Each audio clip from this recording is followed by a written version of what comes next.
Hey everybody, CW here, Card Wolf, because I'm always on the hunt for great comics. That's right, today is the long-awaited comic book episode that I've been talking about for a couple of weeks now.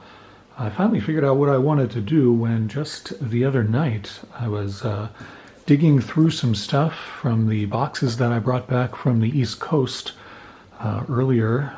I guess that was in April actually, so it's been a while now. It's June now, but was going through those boxes and I came across this one, which, as you can see, is full of vintage comics. I thought that I had this box with me, but clearly I did not. This box has been on the East Coast at my mom's house for decades at this point, and I have not gone through it. I opened it up and started looking at a few of the books that were on top, and then saw underneath of that were books that were not in any kind of protective sleeve or with a packing board or anything like that. And so I thought, I will wait and I will go through these with all of you guys, and that will be something that we can do where we can look at these and see what I've got. We're not going to go through this whole box today. It's a pretty big box. It's a diamond comic box, actually. I think I must have gotten this from a comic book store at some point and thought that's a great thing to store my comics in, which was completely wrong. It's a terrible thing to store my comics in.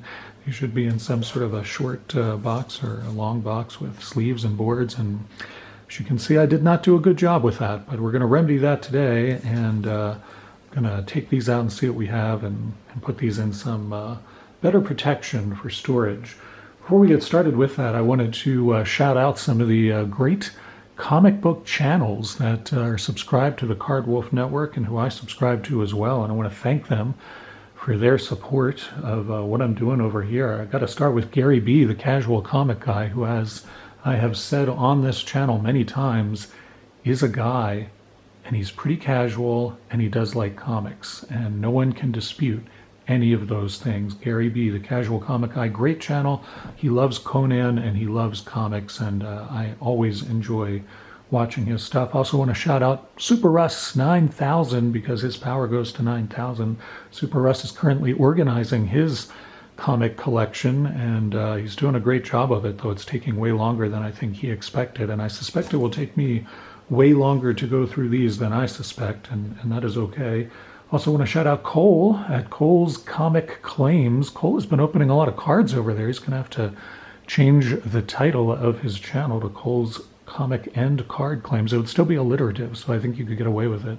Slim's Comics and More. I want to thank Sean over at Slim's. Actually, Sean was the one who suggested to me these products. These are Mylights too, which are Mylar protective sleeves, and that's what I'm going to put some of these comics in, maybe all of them. Well, it depends on what we find there. Also some backing boards here, acid-free, of course, to protect those books. Sean sort of walked me through what the best products were, and he was really helpful in that way. So thanks a lot to Sean, and Sean is just a really helpful guy. He knows a ton about comics, and he also has started opening cards on his channel too, and he's just a friendly, great guy. So if you haven't seen Slim Comics and More, head over to that channel. And also want to thank Metarog for your subscription. I've shouted you out before. Metarog is super knowledgeable about comics. I've actually only been watching his channel for a few weeks now, and I've already learned quite a lot. So great channel there. Also want to thank the Comic Collector, who is a collector of comics, so it all works out that way. A great channel as well. Chop and Drop 2013.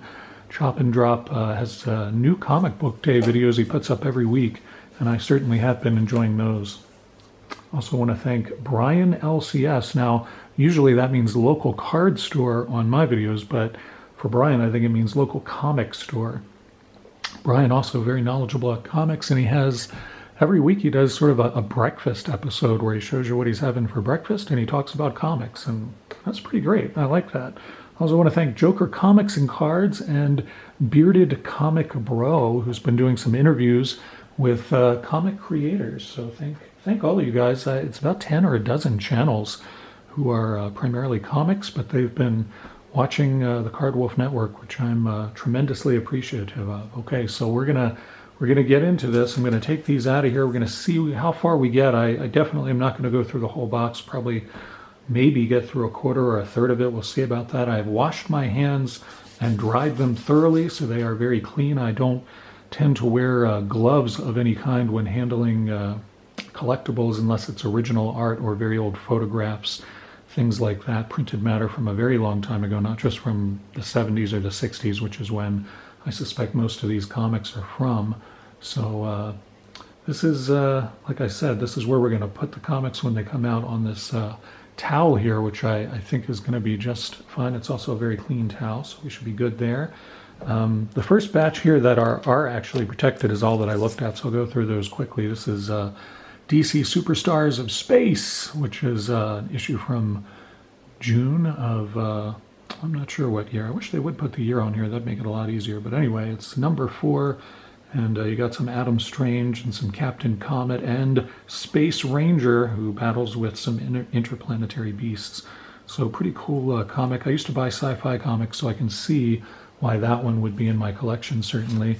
And then next up is Batgirl, which is much more recent. This one is dated June of 1998.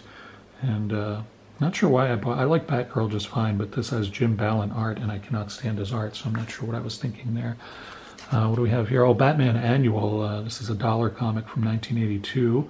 Some pretty nice art there. This one's in pretty good shape. It's got a little ding in the corner up there, but not too bad. And then here, this is actually 2 comics in this sleeve. An old Green Lantern, number 39, which is in pretty decent shape. It's got some spine rolling and some creases there, but the color's pretty good, and the corners aren't too bad. No chipping or anything like that. So not a bad copy of that. And then on the back is an 80-page giant of Superman, number 6, 80-page giant. And this is in terrible shape. It's missing a corner there. It's got ink marks and some rips in the cover. I'm not even sure why that is in a sleeve, but there you go. Nice 80-page giant. I like the Green Lantern one. I'll probably switch that to a My Light for sure. And then now we get to these unprotected comics. So I have not looked at these. I do not know what to expect out of these. So it'll be the first time that I've seen them in certainly decades. So let's just see what we've got here. This has got a pretty thick spine. This is a 100-page Batman, and this is number 260, and it was once cost 60 cents.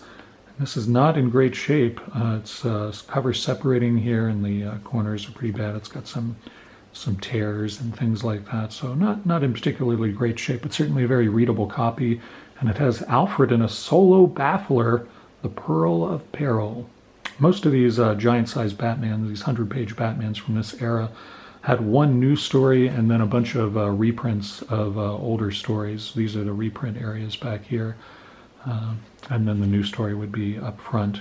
So, yeah, that's not too bad. What do we have underneath of that? We've got Justice League. Justice League of America is one I definitely used to collect. This has a strange 10p, which I guess is 10 pence, maybe? I'm not sure what that is. I don't know. I never lived in Britain, so I'm not sure why I would have that. But anyway, Justice League, they are trapped in a cage. Reminds me of that old Twilight Zone episode where the humans were in cages. And I imagine that's what inspired this. This is from, I would guess, 75 or 76. I don't really want to start paging through these or anything. I'm not prepared to do that. And I don't think that would... there's another one with a 10 pence stamp on that. That kind of ruins the comic. There's much less valuable when they have, any kind of ink on the front of them like that. So these are not comics I will probably put in Mylar to try and preserve or anything. I remember this issue, some sort of alien disease that Hawkman and the Flash catch, and then they have to be purged of that. I think Superman freezes it out with his breath, or maybe they put them into the vacuum of space or something like that. Here's another Justice League and another 10 pence stamp. I promise all of my comics don't have that. I'm not sure where these came from. Maybe I found them in like a 50-cent box or a quarter box back in the day or something. I'm not sure. But they clearly all came from the same source with that unusual mark. And of course, some of the old ads on the back of these are pretty sweet as well. There's monograms, exciting new snap-tight vans. These were, of course, model vans that you could make. Here's another Justice League and another bad situation there. It's also got a price sticker residue on there.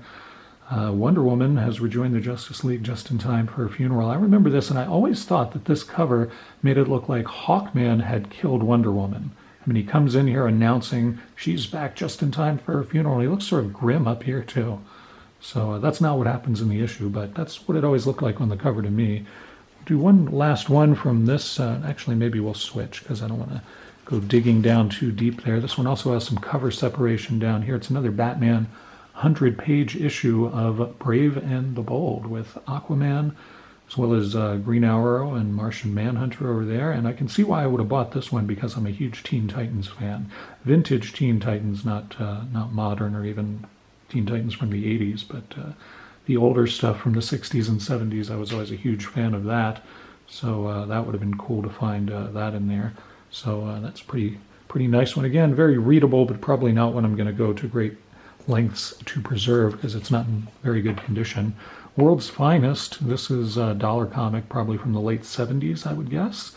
You can see Batman being very helpful and smiling here the way that Batman often does, holding up a little traffic crossing sign so that the school children and old ladies can cross the street. That's what I think of when I think of Batman. That's the kind of stuff that I think he's doing. Meanwhile, Superman's stopping cars with his pinky finger. What do we have here? This is a Spalding glove ad on the back. That's pretty sweet. And then on the front is another World's Finest comic. This is not a giant, and it's saluting the bicentennial, so clearly this is from 1976 and even has a USA-themed plot, which is probably shoehorned in there because it looks like gold from the Metal Men is in this issue, which also seems kind of random to me. I don't know. They always did include an extra hero of some sort in these World's Finest comics from that era. This one looks like it was protected. I'm not sure which. Oh, Aquaman. This is a very old Aquaman comic. This is number 17. And this isn't in bad shape at all for how old it is. This is certainly one from the 60s, and really nice comic. Actually, pretty good shape. This black cover usually picks up a lot of dust and dirt, but it's looks actually pretty good. So that's a nice find there. I remember I was trying to complete a run of the older, very old Aquaman comics. So if that one's here, there may be more than that I have put in protection in this bag and board. Now these aren't Mylar bags; these are just regular bags, and there are several here. So I'm going to bet that these are also, yeah, these are Aquaman's as well. So this is the Sea King's Funeral. This is number 30. So this is also quite old. You can see Mera, Aquaman's wife, girlfriend, whatever she was at that time, looks pretty upset. And, everybody else looks pretty sad too. Even Batman, he looks like he's about to cry. All right, what do we have here? More Aquaman. All right, this is number 18, and it's missing a corner there. So not in quite as good a condition, but still not bad for how old this book is. And here Aquaman and Mera are actually getting married, and I say it's about time, you guys. I don't know what you're living in sin for so long. This is a much newer window decal of Aquaman. I guess I put that in there at some point. It doesn't have a copyright, but I'm guessing that's from probably the 90s.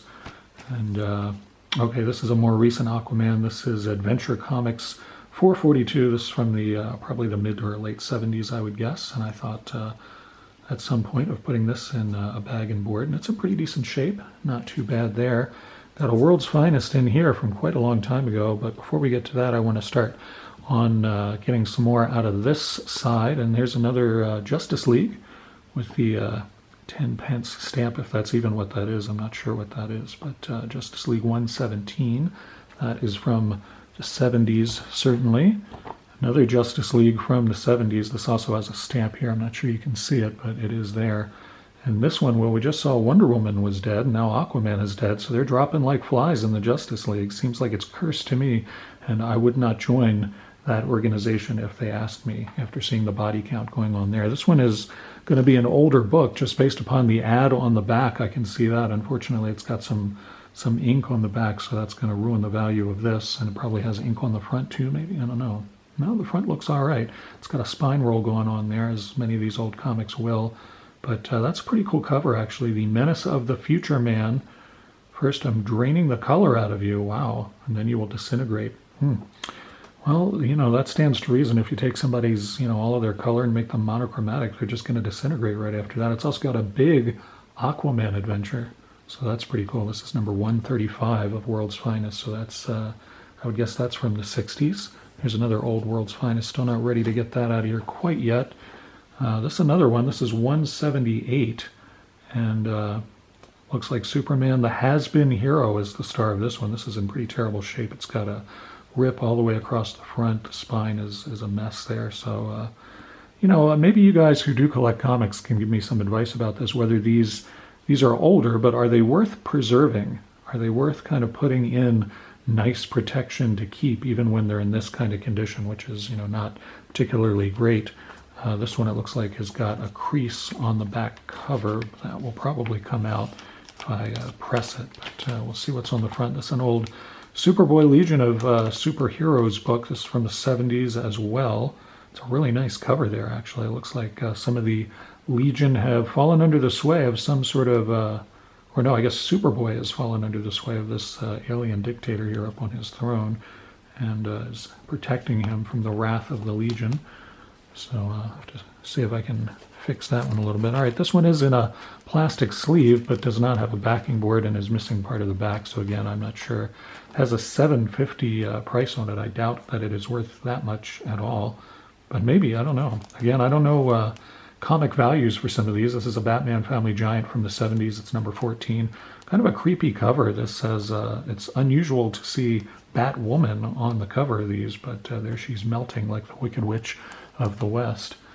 All right, I think we can finally get at this World's Finest one, and there's some more under there as well. As you can see, the spine is not in very great shape there, but still a pretty old book, number 152 of World's Finest, and it includes the Colossal Kids. Who are they? Where did they get their powers?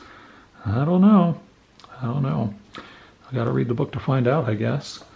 And here's a nice old Teen Titans. This is Showcase Presents, which is where I think the Teen Titans first appeared, was in Showcase Presents Comics, but this is clearly the return, so this might be the second or third time they showed up. This is in pretty terrible shape. It's got a spine tear there and some definite spine rolling as well. Dig this crazy teen scene. 2 guys and a girl. Trio of trouble for the fabulous foursome. Dig that crazy teen scene. You know it. All right, here's Superman's being turned into a lion. Everybody look out. It's Beauty and the Super Beast. This is Superman 165. And it's a sensational red kryptonite story. So this one's not in too bad a shape. The spine is not great, but the cover's not terrible. And I think we're going to switch sides to grab this one. Superman Family. This one's from the 70s, number 198. It is a dollar comic and features a cavalcade of Superman's friends and enemies, including the villain Jimmy Olsen. As I've mentioned many times, Jimmy Olsen is most certainly a villain. Lois Lane joins a motorcycle gang, it looks like. That looks pretty interesting there. So, and of course you got the mandatory UFO situation going on there, which was a very popular motif in the 70s for comics. One more from this side before we grab that Lois Lane. Another Superman Family. This one is in much nicer condition. This one's in really pretty nice condition. No spine roll, no rips, tears, or anything like that.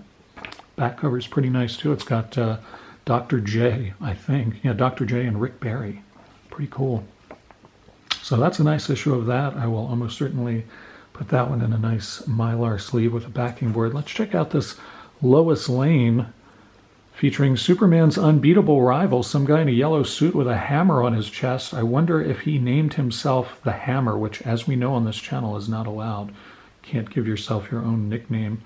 But maybe it's a Flash. He's got a lightning belt like the Flash, and Superman is punching right through him, so he could be using the Speed Force to do that. Maybe he's some kind of Flash villain. So this is not bad, except for this horrible rip up here, which I'm not going to mess with, but not actually great. The spine looks terrible too. But anyway, Superman doesn't beat him. Lois is going to have to marry him.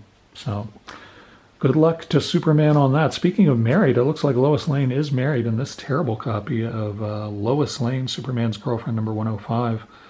Yep. Just going to carry her over the threshold. Yep. This is a weird thing. It's strange, the stuff that they would put on the covers of comic books back then. It's the first appearance of Rose and the Thorn. Is she good, evil, or both? First appearance is always valuable comics, but that one's in terrible shape, so that one probably is not going to be particularly valuable. What do we have here? Another Superman Family. It's also in terrible shape. Menace of the Micro Monster. This is from the 70s. Where's that Lois Lane that we just saw is probably from the 60s. Can you spot the 7 artists who've drawn the villain Jimmy Olsen? Crypto the Superdog also has his day in this one. Some people enjoy Crypto. I find him annoying. What do we have here? Another Superman Family. This one's not in bad shape either. Not too bad. Lois Lane presents the Superman family. I wonder why that is. I don't ever remember seeing that on these comics, but clearly I did. We are doing pretty well. I'll probably do another few minutes of this because, I mean, we're only about maybe a third of the way through the box, so we'll see how we do here. A gallery of Lois Lane's robot doubles. Wow. You know, if we did a gallery of my robot doubles, it would take days just to see all of those. That's how I get anything done. That's, you know, I send my robot doubles out to do things while I do episodes for the Card Wolf Network. Lois Lane, Superman's girlfriend, is back in issue number 130, and she's shooting him. So Lois Lane, it sounds like she's doing mental murder. I don't know. Rose and Thorn make a comeback here. So there you go. I wish these were in better shape. That's the one thing about these that I am rather disappointed about. But that's what you get, Card Wolf, when you store your comics in a cardboard box. I mean, come on, man. Surely you can do better than that. All right, so here's a Batman from, I'm guessing this is the late 70s or early 80s, probably just based upon how the villains look. This is my favorite Catwoman outfit, actually. I love that outfit. It's from the 70s. Great Two-Face where he has the green face and the purple outfit. Always liked that. I would guess this is early 80s or late 70s, probably. This is Batman number 398. Oh, yeah, August of 86. Wow, that's mid-80s. That's later than I expected. Not too bad, though. So we got a Teen Titans here. We'll probably do just a couple more books and finish this one out. This is Secret Origins featuring the Teen Titans. It's their all-new annual for 1989. It's got some George Perez art, which he just passed away not too long ago, so it's nice to see that. And this is in really pretty good shape, actually. This is very nice shape. So no complaints about this one. It's got a D&D ad on the back. That's pretty sweet there as well. So yeah, 1989 on that one. And we'll do one more. We'll have a look at this World's Finest here, which I'm having a hard time getting out. I think I grabbed two at once, so it looks like you're going to get a bonus issue here. Here's World's Finest 165 with Batman and Superman, and they're just slicing up the world. That's what happens when you give Batman and Superman a crown. They just slice up the world. That's what you get. And there's a book right behind here that also got picked up with this. Let me, here we go. See what that is. That's an old Justice League, also from, I don't know, I'm assuming that's from the early 70s would be my guess based upon some of the outfits that people are wearing. It's also number 41 and 12 cents, so early 70s is my guess. We're going up against the Keymaster, and his keys shoot rays, and they do things and open and close things, no doubt. This one's in terrible shape. I can feel the back cover is bent and got all kinds of problems. So this is a model for Johnny Unitas, former Baltimore Colt. So anyway, there we go. We've gone through, I guess, about maybe a third of this box. And if you guys enjoyed this video at all, please let me know in the comments. If you thought it was horrifically boring, let me know that too, and I won't do it again. I'll figure out some other better way to put comic content on the channel, and you guys can let me know what you think. I definitely want some feedback on this episode if this was at all interesting, or if it wasn't. You're not going to hurt my feelings. I just want to do stuff that is fun and interesting for you guys to watch. So let me know in the comments what you think, and I will see you back here on the channel tomorrow with more sports cards content. As always, happy collecting.